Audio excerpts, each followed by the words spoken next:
नमस्कार दोस्तों, हमारी आज की कहानी है तेरी जैसी जेठानी देवरानी को जीने नहीं देगी। संतोष जी के दो बेटे हैं। दोनों बेटों की शादी हो चुकी है। दोनों बेटों के संतान भी है। संतोष जी को बुढ़ापे का रोग है। ना मन में चैन, ना शरीर में आराम। मोहल्ले की फेरी देकर बैठी संतोष जी को आश्चर्य हुआ जब वह घर के अंदर जाकर देखा कि रसोई में दो चूल्हा जल रहे हैं। कोई मेहमान आने वाला है, यह सोच वह अपनी बहू रेनू से पूछा, कोई मेहमान आने वाला है क्या? यह सुन रेनू जी ने मुड़कर अपने आंखों में आए लहरते आंसू को पोंछने लगी। अगर सासू माँ आंखों में आंसू देख लेगी तो विहल जाएगी, इसलिए वह अपनी गर्दन हिलाकर ना बोली। फिर क्यों? संतोष जी ने पूछा। रेनू फिर चुप रही। तब वह अपनी छोटी बहू राधिका से पूछा। राधिका गुस्से और अनुराग से मिले स्वर से बोली, जीजे से ही पूछिए। अरे कोई तो बताओ ना, क्या बात है? संतोष जी बेचैन होते हुए बोली। दोनों बहू खामोश रही।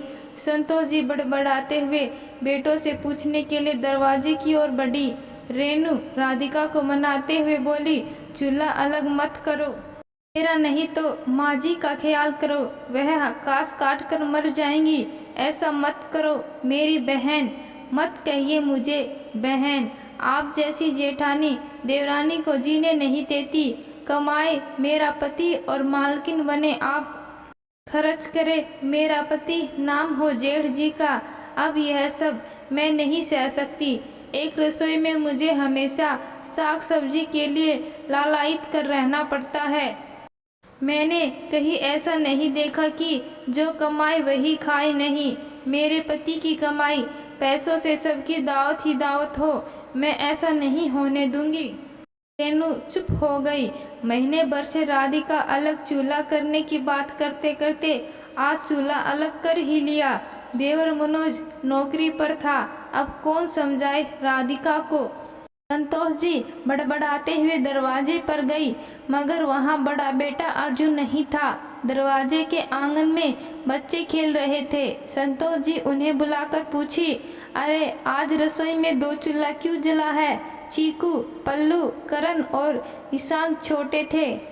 रागनी बड़ी थी, वह रेनू की बेटी थी। बोली, दादी छोटी माँ अब अलग खाना पकाएगी क्या? मेरे रहते मेरे घर में दो चूल्हे? संतोष जी वापिस आई, रसोई के पास आकर बोली, तो अब मेरे जीते जी मेरी बहू अलग चौका चाकी करे और मैं उस चौके का खाना खाऊं? एकदम नहीं, आज मुझे खाने के लिए कोई नहीं कहना। इतना कहकर वह तेजी से अपने कमरे में चली गई। फिर खाट पर बैठकर जोर जोर से रोने लगी। पीछे पीछे रेनू दौड़ी आई। माँ जी रोइए मत, सब ठीक हो जाएगा, मैं राधिका को समझा रही हूँ, नादान है, गुस्सा ठंडा होगा तो खुद शांत हो जाएगी। अभी वह के 8 वर्ष भी नहीं हुए कि कुलछनी रंग दिखा दी। माँ बाप तो अच्छे हैं, फिर किसने मंत्र मारा? फिर कुछ सोचते हुए बोली, जरूर पड़ोसन सावित्री जी की बहू ने सिखाई होगी। वही है जो अपना चूल्हा आप पकाती है, घर परिवार से तो कोई मतलब नहीं। इतना कहकर संतोष जी चादर तानकर सो गई। नु खाना परोसकर बार बार संतोष जी को उठाते हुए कही जा रही, माँ जी खा लीजिए, मगर वह जिद कर बैठी थी कि वह दो चूल्हे वाला रसोई का पानी भी नहीं पिएगी। सासू माँ के अनशन से रेनू के मुंह से कुछ नहीं बोला, क्योंकि सासू माँ जो ठान लेती हैं वह करके रहती हैं। उनके बच्चे भी उदास हो अपने कमरे में बैठ गए। माहौल तनावपूर्ण था, चारों तरफ उदासी। इधर संतोष जी ने अनशन से राधिका यह देख परेशान हो उठी और सोचने लगी, मेरे पति अपनी माँ संतोष जी को बहुत प्यार करते थे। भाई साहब अर्जुन और भाभी रेनू का भी सम्मान करते हैं। वह जानते कि राधिका के अलग रसोई से यह सब हुआ तो वह राधिका को बहुत डांटेंगे।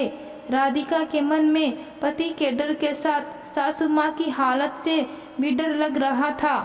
बूढ़ा शरीर अनशन के बहाने प्राण त्याग दिए तो हत्या बराबर पाप लगेगा, मगर एक चूल्हा का क्या कमाते हैं मेरे पति, और मगर जेठ जी और जेठानी जी या उनके बच्चे कभी उसके साथ बुरा व्यवहार भी तो नहीं किए, उल्टा नाश्ता खाना बनाते ही कहने लगती, राधिका जल्दी नहाकर मांग टीका कर सिंदूर लगाकर रिवाज के अनुसार बेहयाता स्त्री नहाकर सिंदूर पहनकर ही कुछ खाती है, नाश्ता कर लो, फिर मैं अलग चूल्हा क्यों करना चाहती हूँ। सही कहते हैं, संगत के गुण आते हैं, संगत के गुण जाते नहीं। आजकल वह सावित्री चाची की बहू सुनीता के साथ बहुत रहने लगी थी। बात बात में वह कहती, अपनी रसोई अपनी मर्जी, खुशी खुशी जी लो जिंदगी।